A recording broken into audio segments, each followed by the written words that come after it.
NEET प्रवेश परीक्षा में पेपर लीक और धांधली के विरोध में कांग्रेस ने लखनऊ में जबरदस्त विरोध प्रदर्शन किया। इस दौरान यूपी कांग्रेस अध्यक्ष अजय राय के नेतृत्व में कांग्रेस कार्यकर्ता और पदाधिकारियों ने पार्टी मुख्यालय से विधानसभा का घेराव करने के लिए आगे बढ़े, लेकिन विधानसभा घेराव करने से पहले पुलिस ने अजय राय समेत पार्टी के कार्यकर्ताओं और पदाधिकारियों को हिरासत में ले लिया।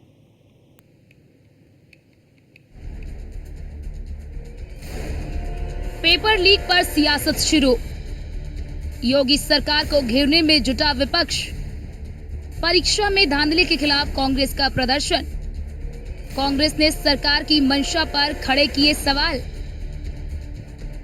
नीट परीक्षा पेपर लीक और नेट की परीक्षा पेपर लीक होने के बाद देश भर में लोगों का सरकार और परीक्षा कराने वाली संस्था के खिलाफ जबरदस्त रोष है।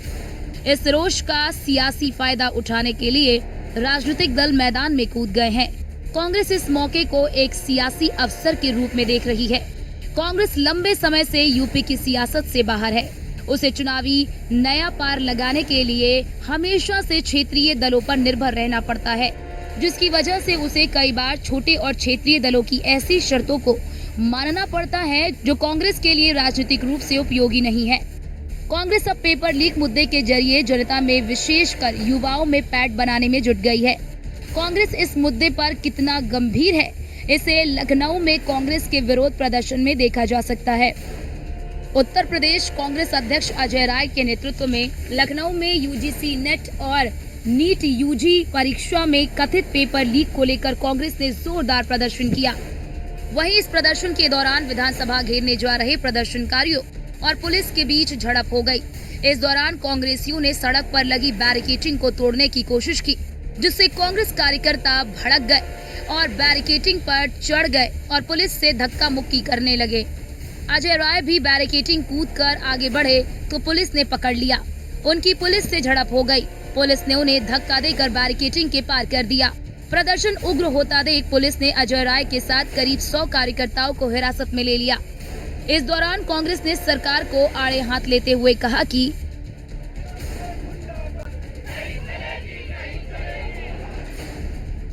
नीट पेपर लीक पर सियासत।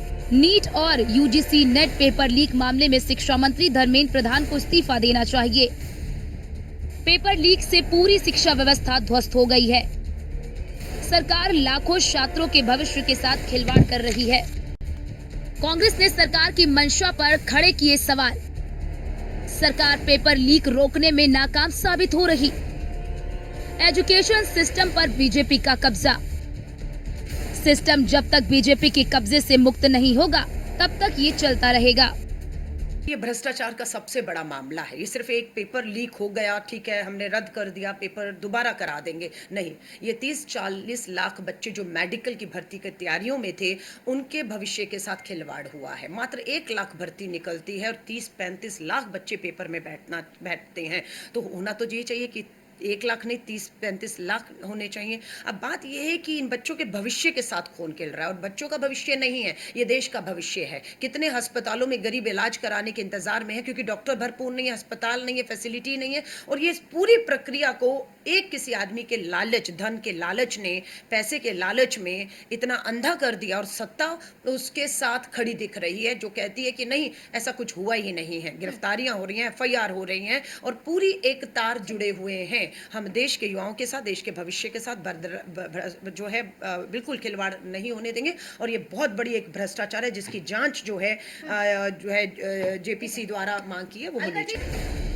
तो वहीं इस मुद्दे पर कांग्रेस को सपा का भी साथ मिलता दिख रहा है। सपा प्रमुख अखिलेश यादव ने इस मुद्दे पर बीजेपी सरकार को घेरते हुए कहा कि पुलिस भर्ती परीक्षा का पेपर आयोजित करवाने वाली गुजरात की कंपनी का ही पेपर लीक करवाने में हाथ है। उसका मालिक जब विदेश भाग गया तब सरकार ने उसके बारे में जनता को बताया। अखिलेश यादव ने सरकार की मंशा पर सवाल खड़े करते हुए कहा कि जनता के गुस्से से बचने के लिए दिखाने भर के लिए उस कंपनी को ब्लैकलिस्ट कर दिया गया। यूपी सरकार उस कंपनी और उसके मालिक के खिलाफ FIR की कॉपी सार्वजनिक करे, गुजरात भेजकर उसकी संपत्ति से खामियाजा वसूलने की हिम्मत दिखाए। कांग्रेस की पूरी कोशिश इस मुद्दे को लीड करके अपने वोट बैंक को वापस पाने की है। कांग्रेस को पता है कि यूपी में मजबूत हुए बिना वो अपने दम पर केंद्र की सत्ता नहीं पा सकती है। साथ ही कांग्रेस इस मुद्दे के जरिए राहुल गांधी को पीएम मोदी के विकल्प के रूप में पेश करने की हर मुमकिन कोशिश कर रही है। कांग्रेस लंबे समय से राहुल गांधी को पीएम मोदी के विकल्प के रूप में प्रोजेक्ट कर रही है, लेकिन हर बार वो नाकाम साबित हो रहे हैं। अब पेपर लीक मुद्दे को कांग्रेस ऐसे अवसर के रूप में देख रही है, जिसका इस्तेमाल करके वो राहुल गांधी को पीएम मोदी के विकल्प के रूप में पेश कर रहे हैं। तो वहीं यूपी में सियासी जमीन मजबूत करने में भी लगी हुई है। Bureau report, news 1 India.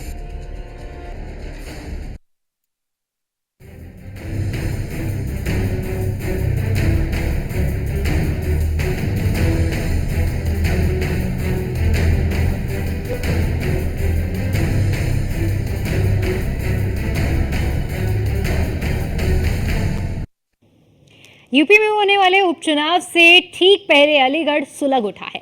मामूली चोरी की घटना को इतना बड़ा बना दिया गया कि हिंदू मुस्लिम दोनों पक्ष आमने सामने आ गए। गलती प्रशासन की भी रही, जो इस आपराधिक घटना के धार्मिक ध्रुवीकरण के एंगल को भाप नहीं पाई। बहरहाल प्रशासन की बात अपनी जगह, लेकिन इस घटना को लेकर जिस तरह से राजनीतिक पार्टियां एक्टिव हुई हैं, उसने सवाल खड़े कर दिए हैं कि क्या उपचुनावों के लिए अलीगढ़ सियासी प्रयोगशाला बनने जा रहा है। ये रिपोर्ट देखिए।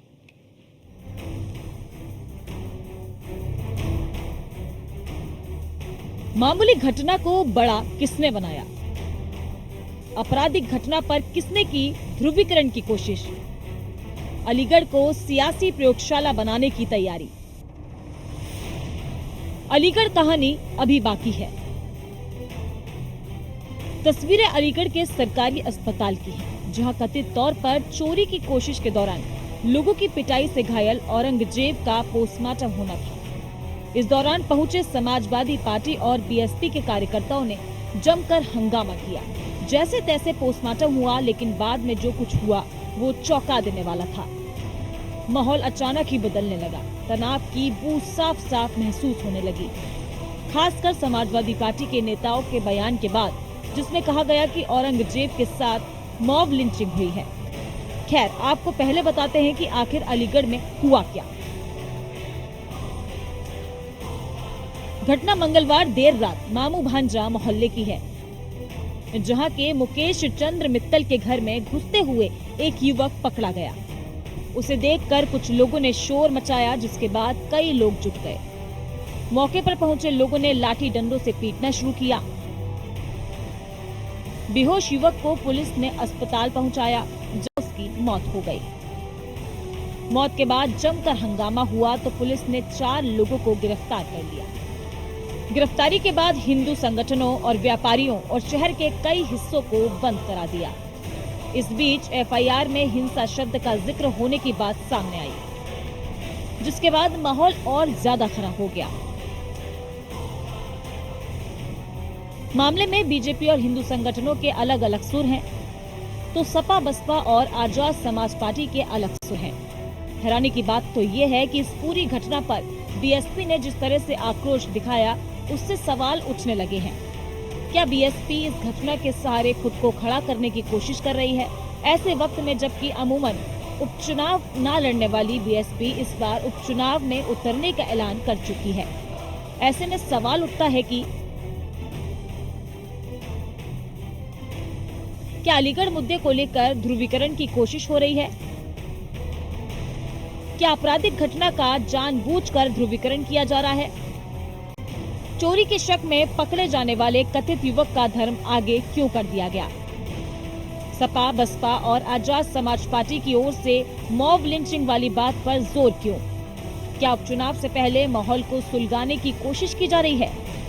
गुरुवार को भी एक धार्मिक स्थल पर माहौल बिगाड़ने की कोशिश हुई। इसके पीछे मंशा क्या? यहाँ पे जुम्मे की नमाज को देकर पुलिस और प्रशासन पूरी तरह से सतर्क रहा। यहाँ पर सेक्टर स्कीम लागू कर दी गई थी और कुछ संवेदनशील स्थानों पर सीओज और प्रशासनिक अधिकारियों को भी तैनात किया गया था। यहाँ पे 5 कंपनी पीएसी, 1 कंपनी आरएफ को भी यहाँ पे सुरक्षा के लिए यहाँ पर बुलवाया गया था और जो भी संवेदनशील स्थान है वहाँ पर उनके द्वारा एरिया डोमिनेशन और फ्लैग मार्च किया गया था। दोनों लोगों को बात करके और जो भी तथ्यों के आधार पर और जो साक्ष्यों के आधार पर कार्रवाई की गई है उन्हीं के हिसाब से इस मुकदमे में कार्रवाई की गई है। जैसा कि पहले भी बताया गया था, किसी को भी बिना दोष के या बिना किसी एविडेंस के आधार पर किसी के खिलाफ कोई कार्रवाई नहीं की जाएगी और जो भी सिर्फ जो दोषी होंगे, जिसका जितना दोष बनेगा, केवल उन्हीं के ऊपर कार्रवाई की जाएगी। बहरहाल अलीगढ़ फिलहाल शांत है और जुम्मे की नमाज भी शांतिपूर्वक निपट चुकी है। पुलिस ने दोनों पक्षों को बुलाकर बात की है और अच्छी भूमिका में शहर काजी भी रहे हैं। उन्होंने खुद ही शांति की अपील कर दी, लेकिन सवाल इस घटना पर सियासी खेल खेलने की कोशिश करने वालों पर उठ रहे हैं, जिन्होंने एक आपराधिक घटना का ध्रुवीकरण कर 2 दिन तक माहौल को तनावपूर्ण बनाए रखा। ऐसे लोग आगे इस ध्रुवीकरण से बाज आएंगे, इसकी क्या गारंटी है? सवाल यही बड़ा है कि क्या अलीगढ़ की कहानी अभी बाकी है? Bureau report, news 1 India.